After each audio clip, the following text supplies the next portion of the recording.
Thank you madam.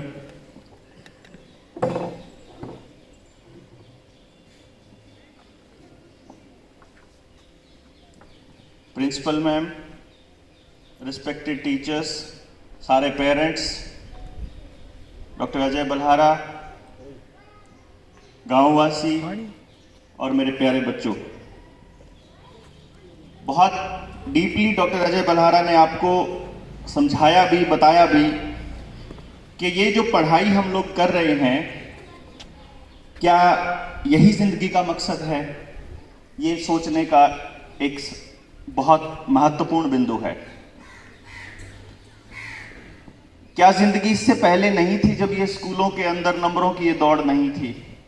क्या जिंदगी पहले आसान थी कि अब आसान है?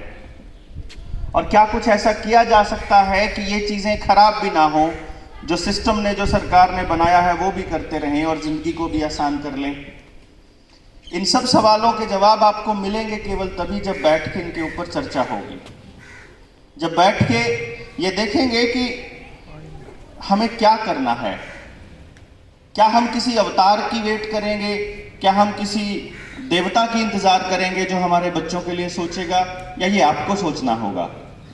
और आप सोचेंगे तो कैसे सोचेंगे, आप करेंगे तो कैसे करेंगे, इस पे हम लोग चर्चा करने की कोशिश करेंगे। मैं अगर माँ बाप से पूछता हूं तो 3 साल के बच्चे किसी के घर में हैं अभी? 3 साल के, 3 से छोटे, 3 या 3 से छोटे, 4 या 4 से छोटे हैं 8-10 लोग। अगर मैं इन लोगों से ये पूछता हूं कि आपके घर में जो बच्चा है 3 साल का, बच्चे के अंदर उनको एक भी कमी नजर नहीं आएगी, क्योंकि वो अभी 3 साल का है, 4 साल का है। और उसमें अगर मैं ये कहूं कि इसकी खूबियां बता दो, तो आप क्या क्या खूबियां बता सकते हो? बहुत चंचल है, ऐसे प्यारे प्यारे उसकी एक्टिविटी देख के बड़ा जी खुश होता है बच्चों का देख के। ऐसी ऐसी बात करता है जैसे इसकी उम्र से बड़ी बात हो। हमारे से ज्यादा इंटरनेट चलाना आता है, हमारे से ज्यादा कंप्यूटर, मोबाइल, उसका टेलीविजन का रिमोट हमसे ज्यादा आता है। ऐसी बातें होती होंगी। ए देखिए मेरे तो फालतू आवे ना चलाना, देखिए बेटी ये मेरे पे होया नहीं, तो करिए ना ठीक, और ठीक कर दे है टेलीविजन में। उसमें इतना दिमाग है। और फिर वो एक दिन स्कूल में दाखिला ले लेता है। पहले तो वो नर्सरी, यूकेजी, एलकेजी, पहले 5 साल वो बच्चा ऐसा रहता है कि टीचर जो है वो उन माँ बाप को ये बताता है कि आपका बच्चा एक्स्ट्रा ऑर्डिनरी है, आपका बच्चा A+ आ रहा है सबका। ऐसे ही होता है। 5वीं तक किसी भी पेरेंट को किसी भी बच्चे से कभी कोई शिकायत नहीं होती। शिकायतों का दौर शुरू होता है 6ठी 7वीं के बाद, क्योंकि तब सब्जेक्ट्स अलग अलग हो जाते हैं, टीचर्स अलग अलग हो जाते हैं। और फिर पीटीएम में जब जाते हैं पेरेंट्स, तो फिर क्या क्या कहते हैं पीटीएम में? क्या क्या कहते हैं कि दिमाग तो तेज है पर पढ़ता नहीं है ना, इसका पढ़ाई में जी नहीं लगता, बाकी सारी चीजें में जी लागे।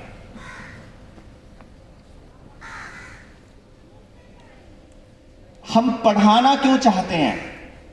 सारे माँ बाप, सारे टीचर्स, डॉक्टर अजय बल्हारा ने आपके सामने बड़ा बताया कि उन बच्चों की तारीफ हो रही है जिनके नंबर बहुत अच्छे आ रहे हैं।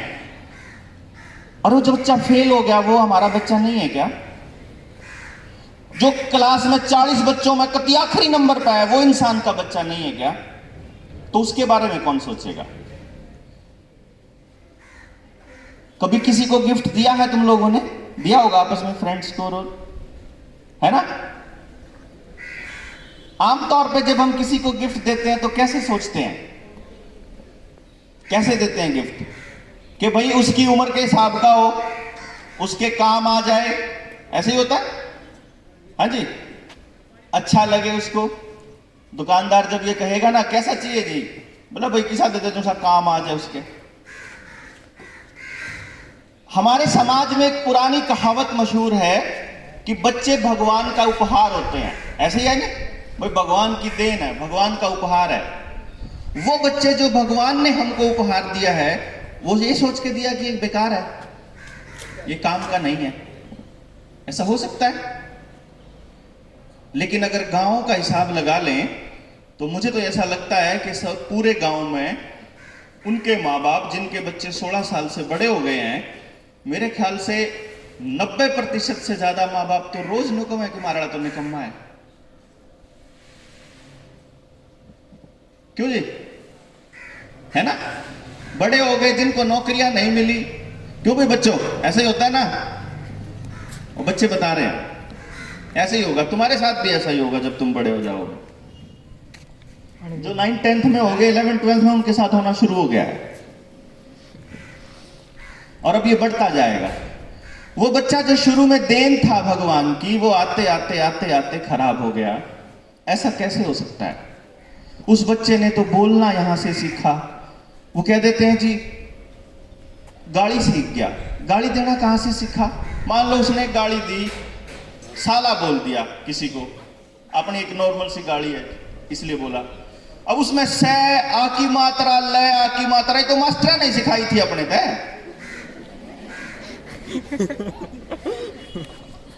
नहीं, या किसी और ने सिखाई थी? अगर वो शब्द ना बना होता, अपने से पहले वालों ने नहीं बनाया होता, तो फिर उनको गाली देनी नहीं आती है। इनको तो मिला ना। फिर कोई लोग कह देते हैं कि टेलीविजन ने बिगाड़ दिया हमारे बालक। तो टेलीविजन किसने ला के दिया होता है? फिर कहते हैं मोबाइल ने बिगाड़ दिया। मोबाइल किसने ला के दिया होता है? उन्हीं ने ला के दिया।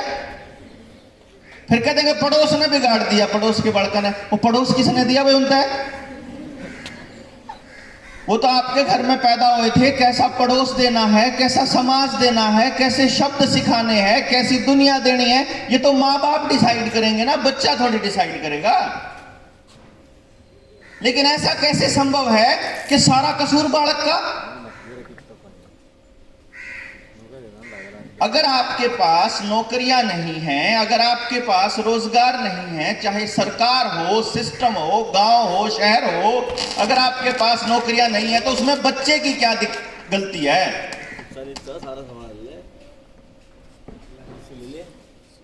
आप ये देखिएगा कि अगर मैं आप लोगों के सामने अगर एक एग्जाम्पल रख दूं कि भाई पूरा गांव है, इसके अंदर 1000 परिवार हैं, आप एक काम कर लेते हैं कि 10 बच्चों को नौकरी मिलेगी इस साल, और बता दो गांव छांट के ना कौन से 10 बालक रहेंगे?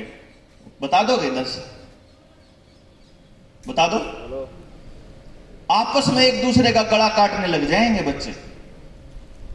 ये जो कंपटीशन है, ये एकमात्र एक काम कर रहा है, आपके बच्चों को आपस में एक दूसरे का दुश्मन बनाने का। माँ बाप को ऐसा महसूस होता है जब वो आके बताता है कि बेटा कितने नंबर आए, अक मम्मी 40 में तो 37 आए, अक और तेरे तो ऊपर भी आए किसे के, अक हाँ 2 लड़का के हो रहा है। क्यों? उनमें तर तगड़ा दिमाग है, उनके के गणे हाथ है। तू बता हमने क्या चाहिए, लेकिन मैं दोनों तेरे से नीचे होनी चाहिए, तू पहले नंबर पर होनी चाहिए। वो है ना? हाँ बेटा, ऐसे ही बोलते हैं ना। उस तो ऊपर चले जाओगे तो तुलसी व नीचे आओगी या नीचे आओगा बच्चा, फिर उसके घर के लग जाएंगे नहीं। यानी अगर 40 बच्चों की एक क्लास है, उसमें से पहले नंबर पर सिर्फ एक बच्चा पॉसिबल है, 39 तो नीचे आएंगे और एक 40 में पे भी आओगा पक्का। और जब किसी का बालक जोर लगा कर पहले नंबर पे चला जाएगा, फिर क्या होगा? फिर वो नीचे आ जाएगा जो पहले पे था, लेकिन रहेगा एक ही। ऐसी है ना? और हम सब, पूरा सिस्टम, पूरा समाज, सरकारें, हर कोई ये कोशिश में लगा हुआ है कि मारे वाला पहले पे होना चाहिए, उसके लिए दूसरे बालक का चाहे कुछ हो जाओ। अब ये बात सोचना है बैठ के समाज को कि क्या ये तंत्र, क्या ये तरीका सही है? मेरा ये मानना है कि कि जो बच्चा परमात्मा ने पैदा कर दिया या हमने पैदा कर दिया या इस दुनिया में आ गया, उस बच्चे को इज्जत से जीने का पूरा हक है। नहीं है क्या? इंसान होने के नाते उसकी पूरी इज्जत होनी चाहिए, चाहे उसके नंबर 0 आओ और चाहे उसके नंबर 100 आओ, लेकिन इंसान होने के नाते उसकी इज्जत बराबर होनी चाहिए। चाहे उसने कुछ पढ़ना आंदा हो, ना पढ़ना आंदा हो, खेलना आंदा हो, ना खेलना होता हो, लेकिन पहले तो यो तो लेवल ले आओ कि मेरे बच्चे की इज्जत भी इतनी करो और दूसरे के बच्चे की इज्जत भी इतनी करो। मेरे को यह बात सिखाई मेरे अपने बेटे ने। मैं जब लोगों को यही बात आज से 15 साल 20 साल पहले समझाया करता था तो लोग यूं कहा करते, रहन दे भाई दे अंदर बालक बहुत नकम्मे हुए हैं, मन दे को नहीं के करा, तेरा होगा जब देखांगे। मारे जब होया तो वो थोड़ा सा प्रीमच्योर हो गया, टाइम से पहले। डॉक्टर कहने लगे बचता नहीं हो, इसका दिमाग भी पता नहीं विकसित होएगा कि नहीं होएगा, लेकिन कुदरत ने साथ दिया, वो उसका सही चल पड़ा एकदम बढ़िया। लोग उसको ये कहने लगे थे कि इसमें तो दिमाग कम है, जितना इसके बाबू में था उतना नहीं है। और मैं आपको बताऊं, 5 साल की उम्र में उसने पहला नेशनल रिकॉर्ड बनाया और वो इंडिया का सबसे कम उम्र का गोल्ड मेडलिस्ट बना मैथमेटिकल कैलकुलेशंस में।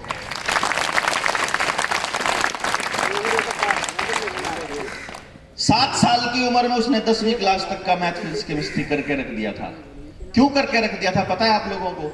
सिर्फ मैं लोगों को यह बताना चाह रहा था, अरे पढ़ना कोई सौदा ना होता, पढ़ाने वाला होना चाहिए।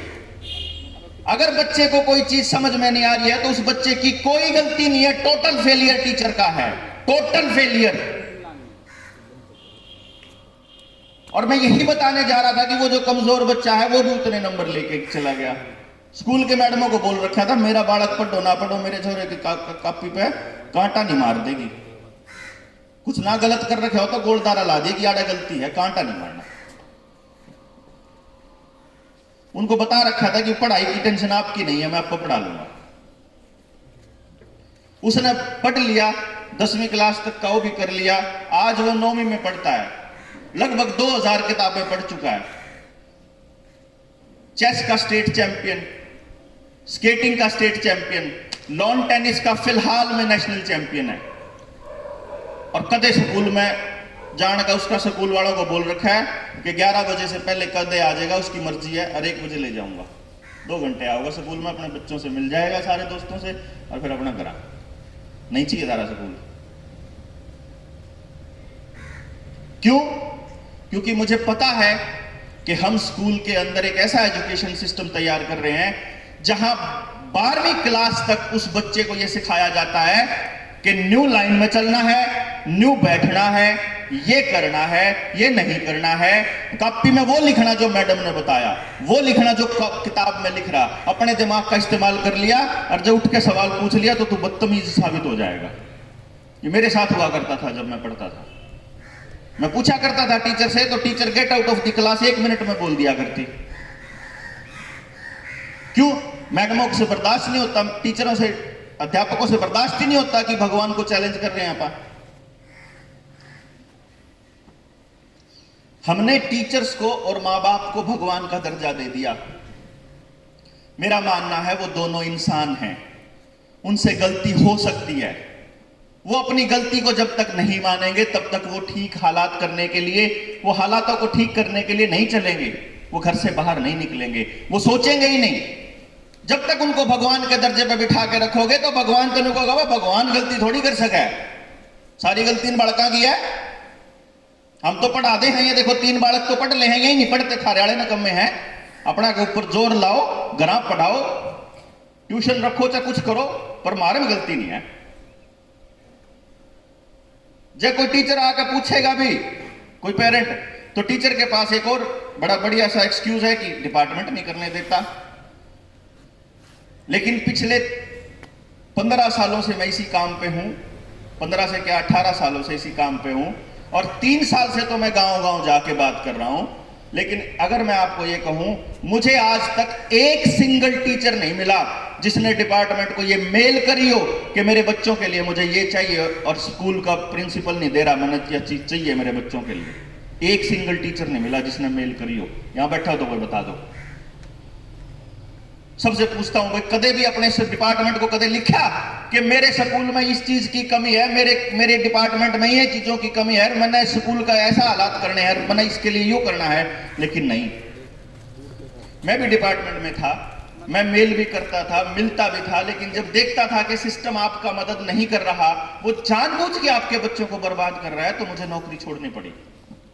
जब मुझे मेरे बच्चे ने यह बताया कि जिस स्कूल में आप मुझे भेज रहे हो और जिस एजुकेशन सिस्टम में आप भेज रहे हो वो इतना सड़ा हुआ है कि उसको आपको नकारना पड़ेगा। क्यों है सड़ा हुआ? मैं आपको बताऊं, 5 साल की उम्र में जब उसने रिकॉर्ड बनाया तो टेलीविजन में, अखबारों में जब उसके नाम आए, तो उस टेलीविजन अखबारों में नाम आने के बाद में उसकी क्लास के बच्चों ने उसको मारना शुरू कर दिया। पहली में पढ़ा करता वो 5 साल की उम्र में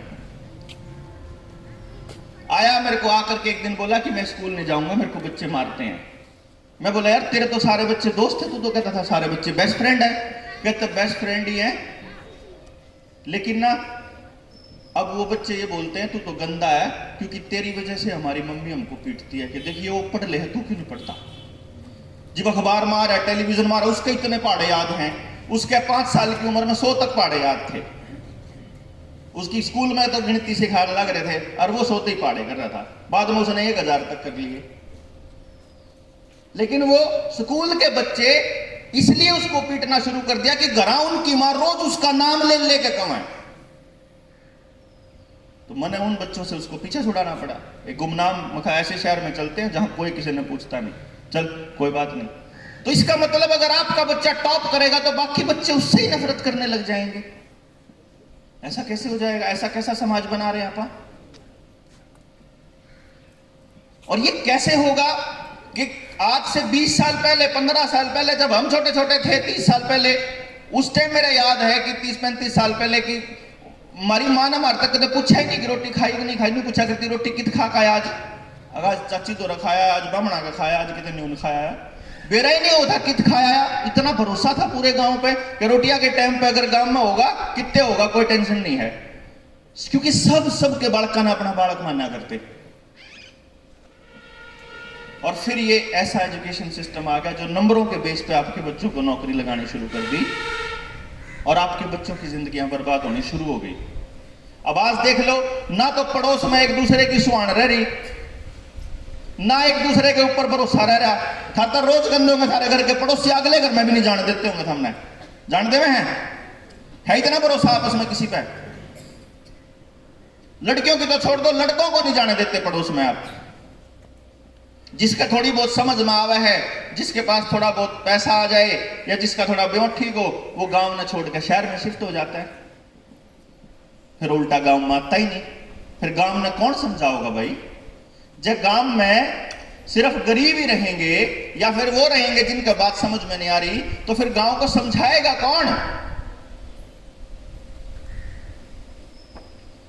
ये मानो कि अगर आप बैठ कर बात करी और कल को आने वाले टाइम में कुछ होता है तो शुक्रिया मनाइयो कि नवीन ने इस बारे में सोचा। इसने अपने बच्चे के लिए मेरे से बात करी थी, नवीन ने, और जब इसको पता लगा कि मैं एक ऐसे मिशन पे भी हूं तो ये बोला जी डॉक्टर साहब, मैंने अपना बच्चे का नहीं चाहिए, मेरे तो गांव का कर दोगे तो बहुत फायदा हो जाएगा। तो मैं ये मानता हूं कि अगर कल को कभी कुछ ऐसा होता है जिससे कि हम इन बच्चों की, सारे बच्चों की जिंदगी कुछ बढ़िया बना पाए, तो उसका एकमात्र श्रेय जाएगा नवीन मलिक को, और कोई नहीं हो।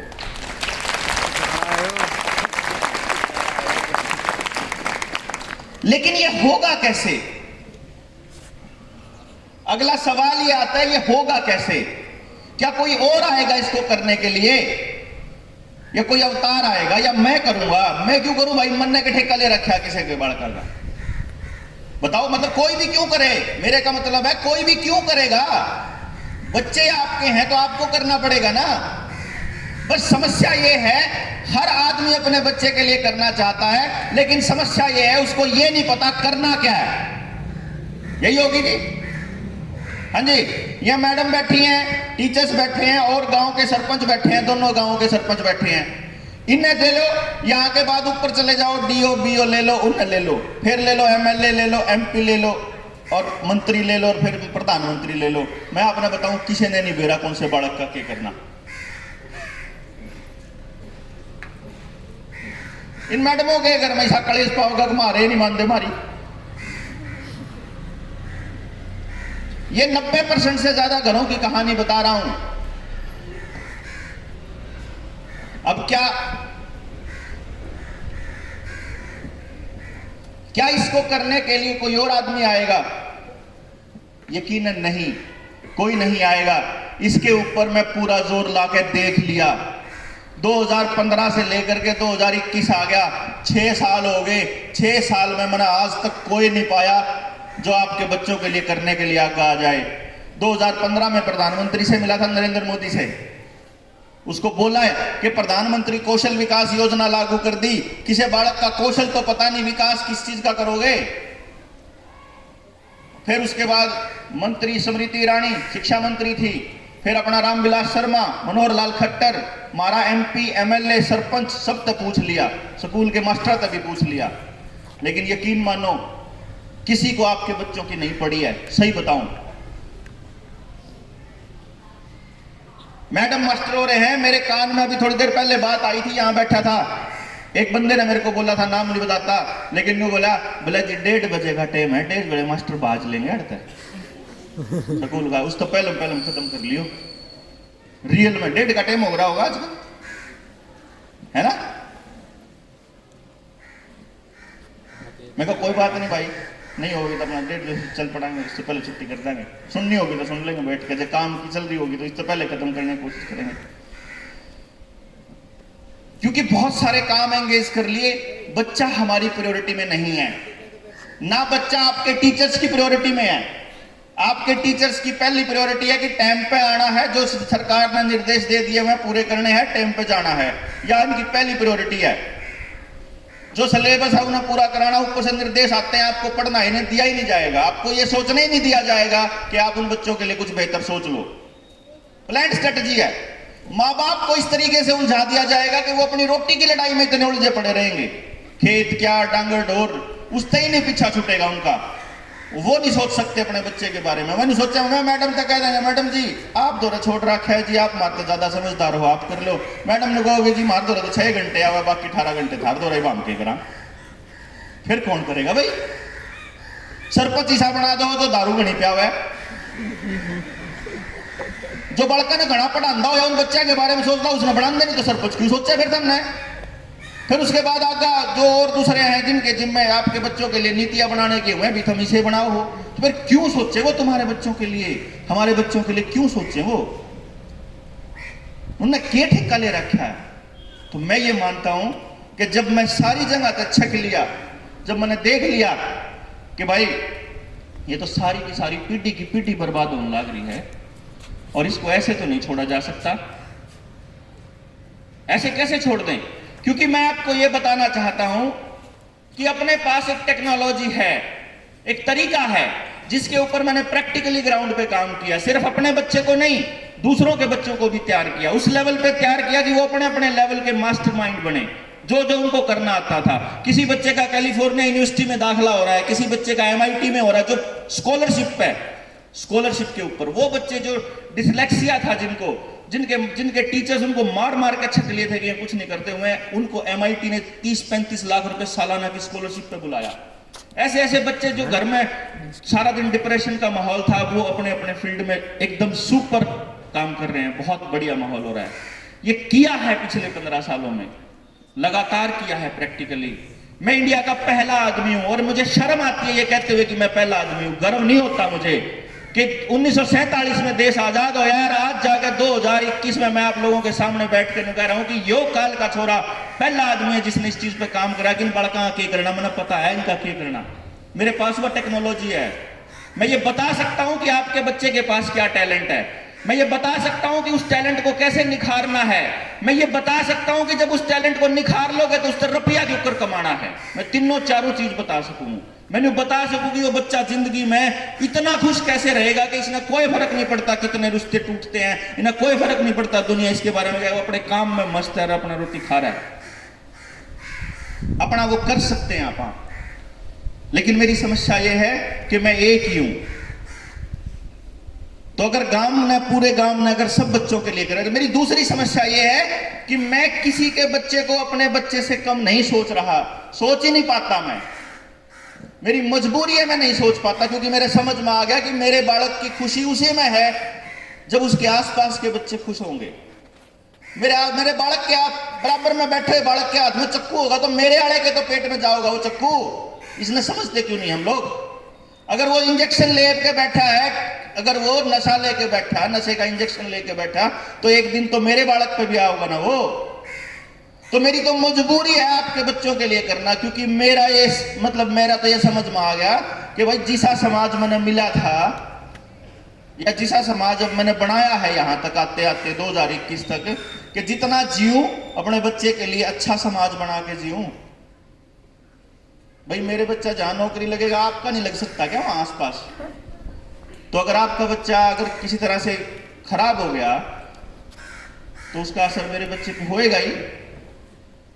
इसीलिए मुझे घर से निकलना पड़ा, इसीलिए मुझे आपके बीच आना पड़ा, और इसीलिए वो लोग इकट्ठे होते चले गए जिनकी ऐसी सोच थी। और इसीलिए मैंने नवीन को ये बोला था कि भाई नवीन, मेरे को पूरा गांव चाहिए, गांव को बैठ के समझाना पड़ेगा कि आपको भी अपने बच्चों के लिए करना पड़ेगा। नहीं तो अगर ये 4 लोग जाके समझाएंगे, वो समझा नहीं पाएंगे। स्कूल की प्रिंसिपल मैम से मेरी बात हुई जब हम अंदर बैठे हुए थे, तो वो भी ये सोच रहे थे कि मैं जब आऊंगा तो आपके बच्चों की इन सारों की काउंसलिंग करके जाऊंगा।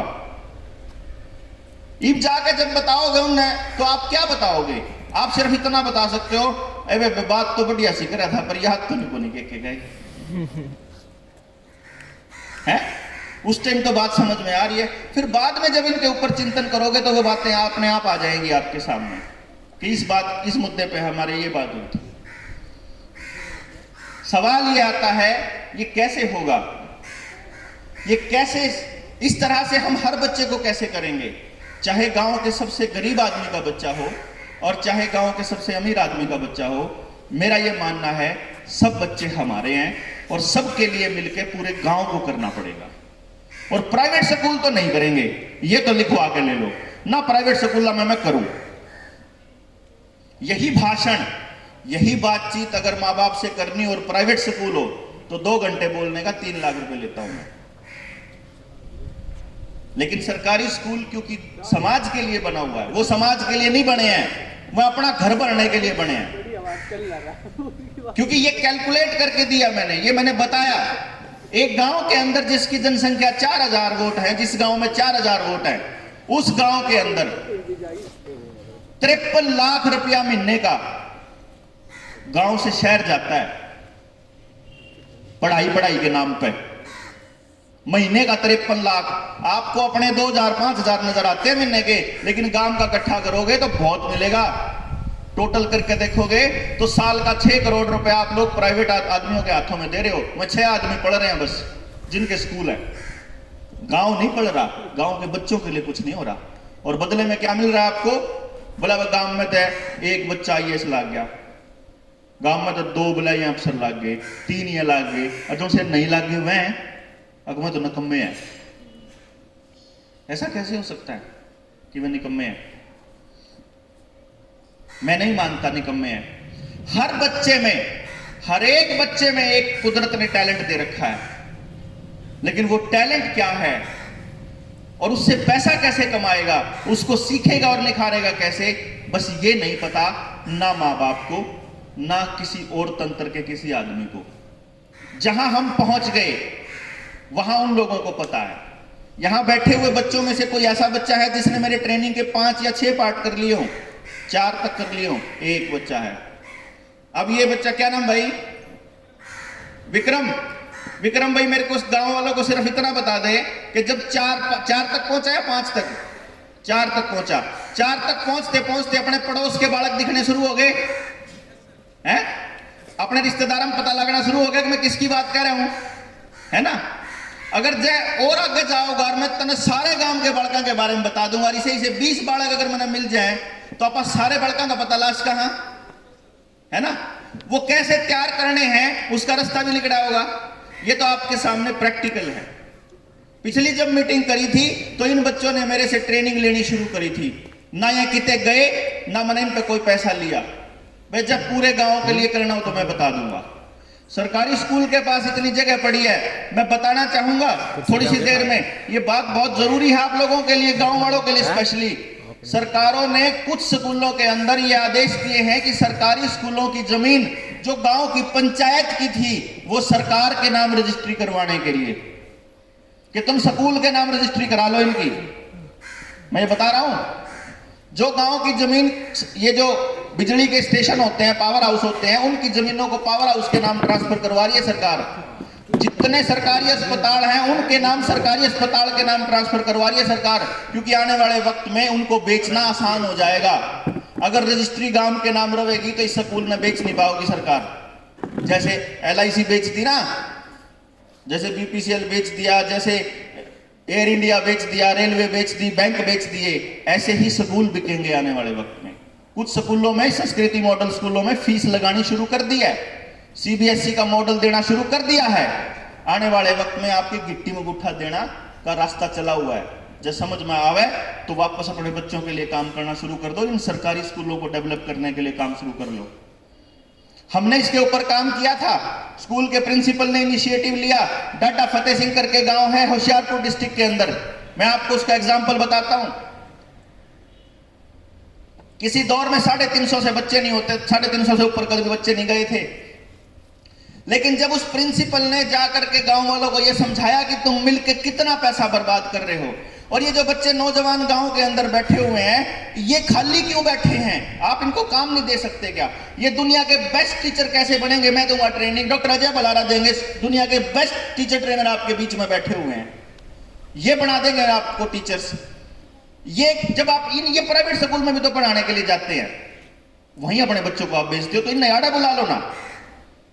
SMC के पास पूरी ताकत है, स्कूल मैनेजमेंट कमेटी जो होती है उसके पास पूरी ताकत है, ग्राम सभा के पास पूरी ताकत है। ग्राम सभा का और SMC का लिखा हुआ प्रस्ताव पास किया हुआ सरकार छोड़ो प्रधानमंत्री तक भी नहीं टाल सकता। ये ताकत है हमारे पास गांव के अंदर ही। इन तनख्वाह कितने मिलेगी सारा अरेंजमेंट हो जाएगा, कोई दिक्कत नहीं है। लेकिन वो पैसा उनको दे रहे हो, अपने बच्चों को नहीं देंगे। क्यों भाई? क्योंकि वहां नहीं कहोगे ना महारियाले ने ला इसमें 10,000 मिला, 15,000 ना, उसको लगाएंगे जो सच्ची में टीचर बनने के लिए पैदा हुआ है। नौकरी वाले बच्चे को टीचर नहीं लगाएंगे आप। टीचर जो नौकरी करने के लिए टीचर है उसने तो बिठा दिया भट्ठा इस देश का। टीचर वो होगा जो बच्चों को देख के खिल उठे। कितने मैडम इसी हैं जिन्हें देख के जी खिल जा है। एक आदमी तो इसी भी होगी जो बूंडा मुंह करे सार्थन दोरे को बिलकिट दिया डर लगता होगा। जो टीचर बनने के लिए बने ही नहीं है उनको बना दिया टीचर, क्योंकि पेपर पास कर लिया उनने। पेपर पास करने का मतलब टीचर बनना थोड़ी होता है। टीचर तो वो आदमी है जिसके दिन में सुबह से लेकर शाम तक इतना दर्द होता रहेगा कि यार मेरे सामने इन बच्चों की जिंदगी बर्बाद हो रही, मैं कैसे देख सकता हूं चुप। सबसे बगावती कौन होनी चाहिए टीचर तो, जो लड़ती रही अपने बच्चों के लिए, जो भिड़ती रहे, लेकिन तो सबका बुजदिल आदमी हमारा मास्टर है। बना दिया, प्लान करके बना दिया। हम ये कह रहे हैं कि गांव का युवा मेरे को दे दो, मैं उनको ट्रेंड करूंगा कि बच्चों के टैलेंट को कैसे निखार पता कैसे लगाना है। और गांव के सारे बालक स्टार्ट करेंगे सरकारी स्कूल से, सारे बच्चों की टेस्टिंग करेंगे। मेरे पास वो मशीन, वो टेक्नोलॉजी है।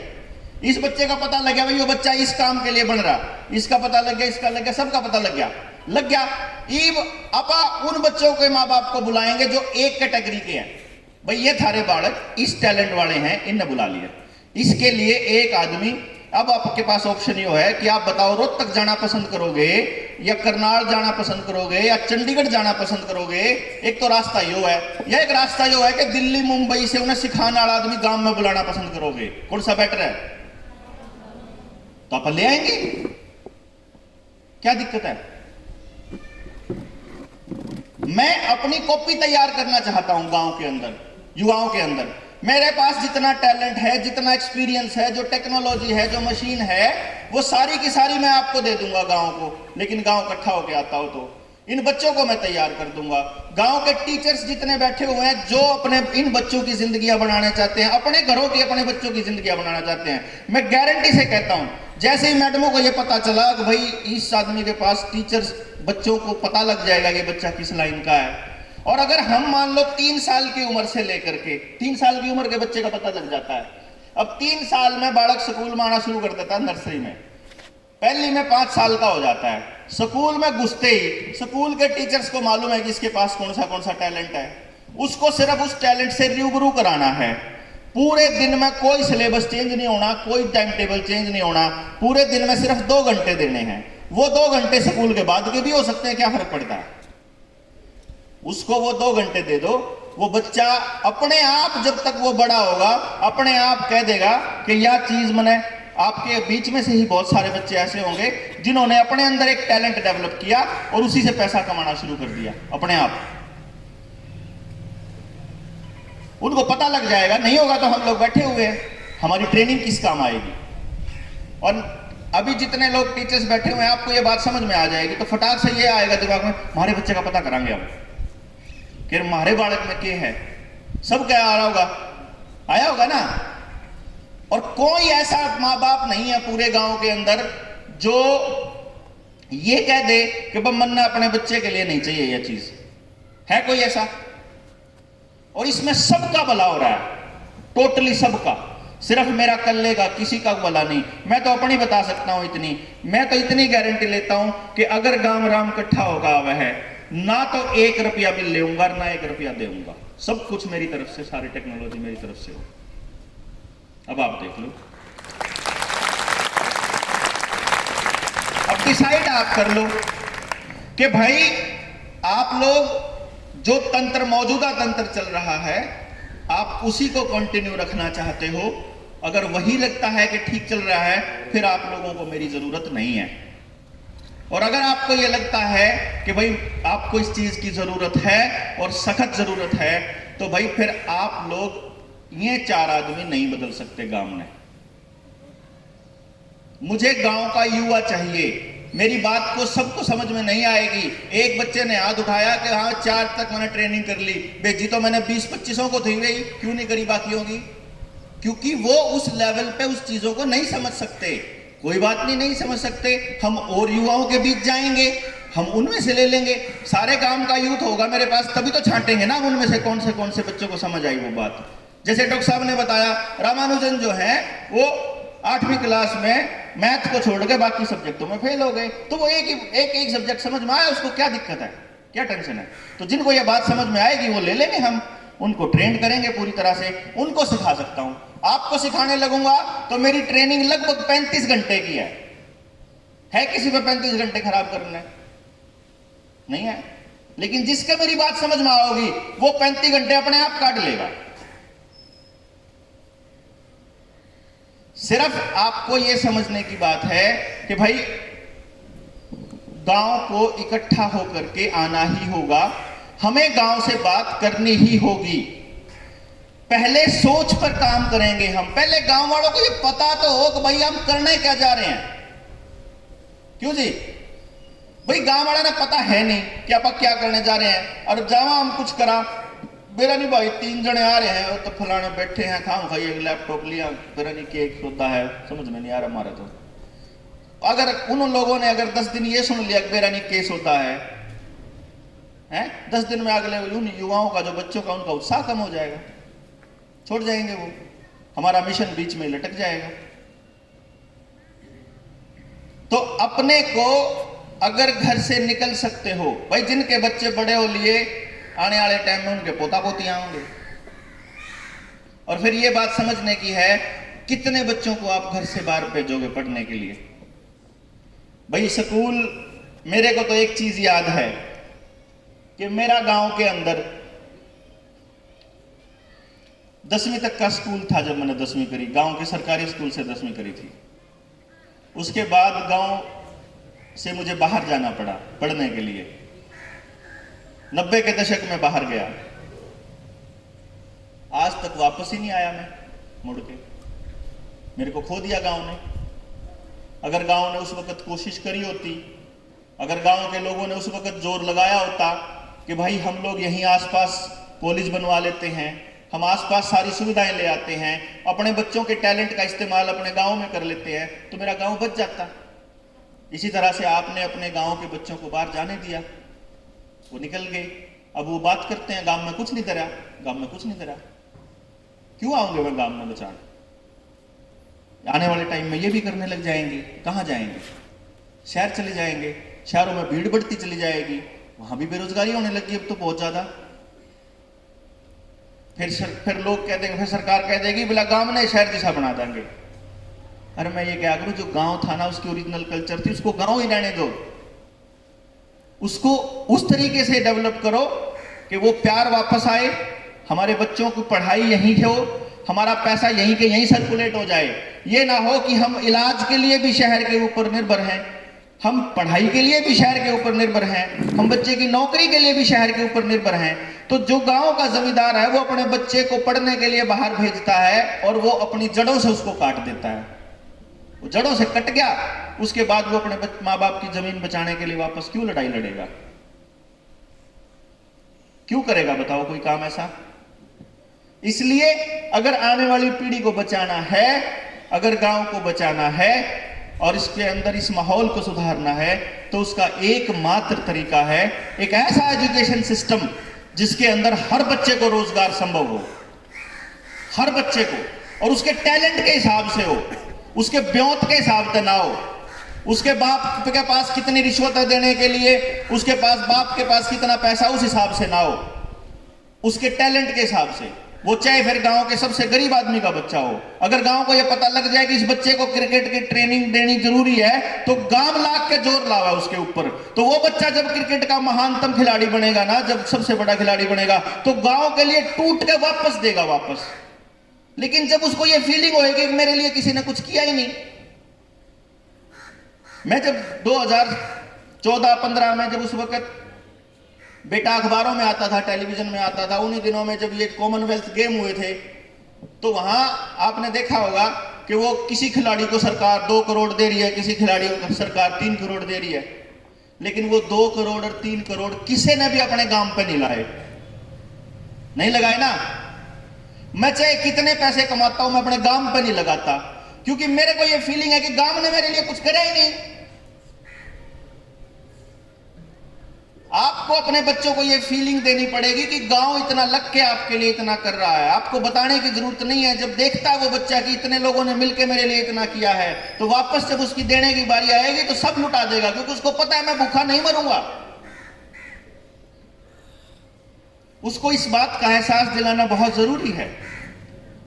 और ये बात, ये सोच बदलने के बिना नहीं संभव होगी जो मैं कह रहा हूं एजुकेशन सिस्टम वाली। आने वाले 5 से 10 सालों के अंदर मैं आपके गांव के अंदर वो पूरा सिस्टम तैयार कर दूंगा, अगर गांव तैयार होता है तो। क्योंकि ये एकदम से होने वाला काम तो है नहीं है। हमें कम से कम 1 साल तो पूरे गांव के बच्चों को कवर करने के लिए लगेगा।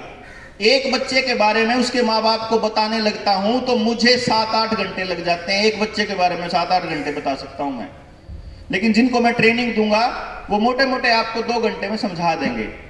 अब एक बच्चे पे 2 घंटे लगेंगे तो आप देख लो मुझे कितने बच्चे चाहिएंगे।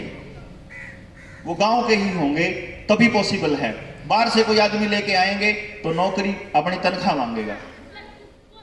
और इस बात की भी गारंटी है कि जिन बच्चों ने अपनी ट्रेनिंग ले ली वो अपने गांव के लिए फ्री में करेंगे, गांव से बाहर फ्री में नहीं करेंगे। गांव से बाहर पैसा कमाने का रास्ता मैं बताऊंगा उनको, उसी चीज का। आपको कुछ आता हो, यहां तक कि आपको मैं एक बात बताता हूं, हमारे शहरों में, मैं चंडीगढ़ रहता हूं, चंडीगढ़ में एक बल्ब बदलने का 100 रुपए लेता है मैकेनिक। वहां एक बार घर आके जाने का 100 रुपए लेता है। क्यों? वो कहता है मेरा ये टैलेंट है भाई, मेरे टैलेंट का ये पैसा लगेगा। पहले जो मिस्त्री गांव में भी काम फ्री में कर देते थे, अब वो फ्री में नहीं करते हैं, क्योंकि उनको ये फीलिंग है कि गांव ने उनके लिए कुछ किया ही नहीं। तो उनको अपने बच्चों को पढ़ाना है तो पैसा चाहिए। वो पैसा कहां से आएगा? आपने हर चीज में पैसा जोड़ दिया। लेकिन सरकारी स्कूल पूरे गांव को बचा सकता है। सरकारी अस्पताल बचा सकता है। सरकारी अस्पताल की कहानी सुन लो।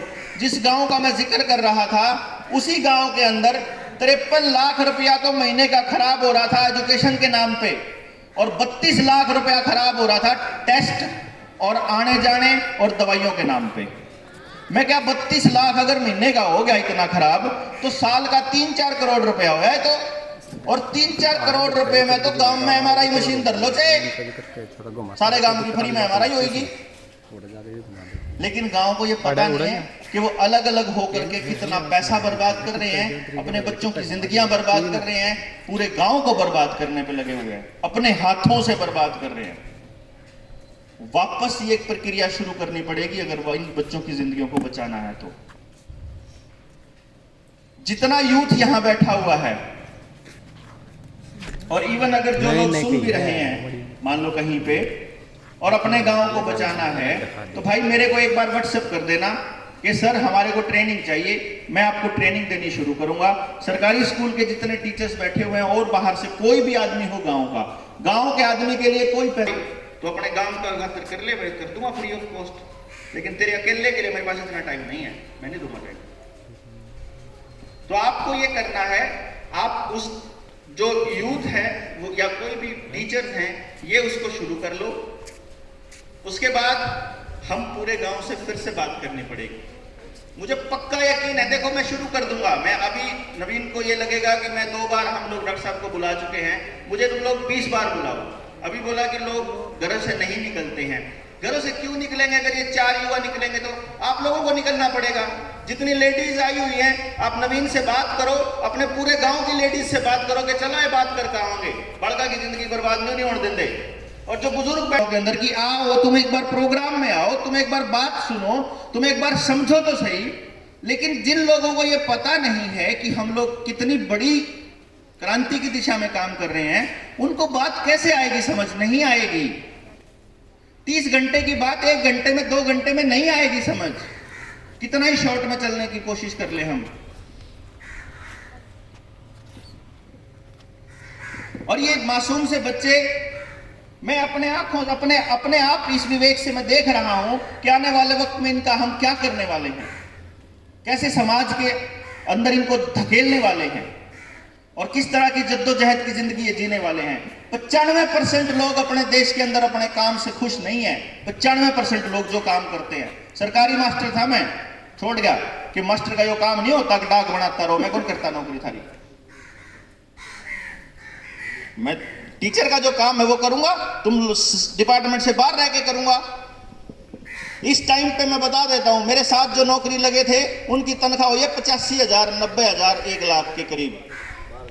और मैं एक आदमी से मिलने का लेता हूं 1 लाख रुपया, और 2 साल की वेटिंग है, क्योंकि मेरे पास वो टैलेंट था, मैंने वो डेवलप किया अपना टैलेंट।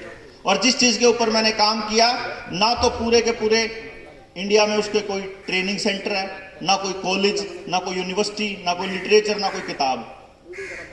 दुनिया जहान का वो जैसे होता है ना, भानुमति ने कुनबा जोड़ा, कहीं का ईंट कहीं का रोड़ा।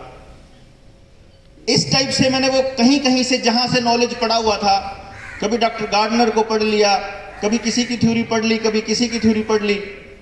मेनली डॉक्टर गार्डनर की मल्टीपल इंटेलिजेंस थ्योरी पे मैंने काम किया, और उससे अपना सिस्टम तैयार कर लिया। दुनिया ने कॉपी कर लिया, कोई दिक्कत नहीं है, क्योंकि ओरिजिनल काम करने वाले हम हैं। और उससे पैसा कमाने का रास्ता निकाल लिया। अब पूरे देश के अंदर अपनी 65 ब्रांच हैं। राजस्थान में अपनी फ्रेंचाइजी है, गुजरात में अपनी फ्रेंचाइजी है, यूपी में फ्रेंचाइजी, दिल्ली में फ्रेंचाइजी, हिमाचल में फ्रेंचाइजी, पंजाब में फ्रेंचाइजी। काम वो करते हैं, अपने को परसेंटेज आती रहती है, अपनी रोटी चलती रहती है, कोई चक्कर नहीं, आप गांव के लिए कर देते हैं।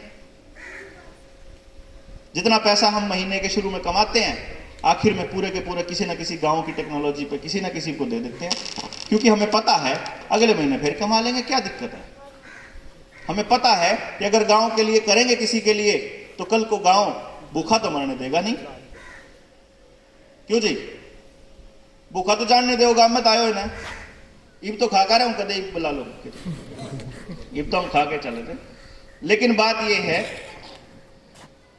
कि ये आपको सबको मिलके ही करना पड़ेगा। अपने बच्चों की जिंदगियों को बचाने के लिए आपको घर से निकलना पड़ेगा। और कोई रास्ता नहीं है, कोई और नहीं आएगा आपके बच्चों को बचाने, यकीनन नहीं आएगा।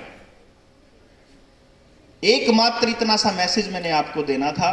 गांव के बुजुर्गों को लेके आप निकलो और मैडम को अपनी वाइफ की ड्यूटी लगाओ, इनको लेडीज को लेकर के वो निकले, सबके नंबर ले लो और जो बच्चे युवा हैं वो ट्रेनिंग के लिए मेरे पास व्हाट्सएप पे मैसेज कर देना। कॉल करना नहीं है किसी ने भी, मैसेज कर दो, मैं जवाब दूंगा। वो नंबर लिखा हुआ है बोर्ड के ऊपर। इतनी सी बात थी, आप लोग इतने शांति से बैठे। उम्मीद करूंगा कि आप लोग इस क्रांति को आगे बढ़ाएंगे और अपने बच्चों की जिंदगियां बचाएंगे। Thank you very much.